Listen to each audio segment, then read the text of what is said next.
Introducing the 2021 Toyota Corolla Cross.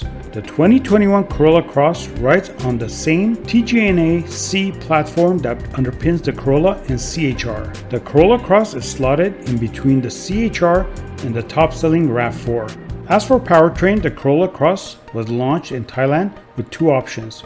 First is the 1.8-liter 2ZR FPE gasoline engine with 140 horsepower and 129 foot-pounds of torque sent to the front wheels via a CVT transmission. Also, a hybrid powertrain option is available, with 600-volt electric motor supplementing the setup with 72 horsepower and 120 foot-pounds of torque. The electric motor works in conjunction with a 1.8-liter 2ZR FXE engine that makes 98 horsepower and 105 foot-pounds of torque. The hybrid Corolla Cross comes with Toyota's eCVT.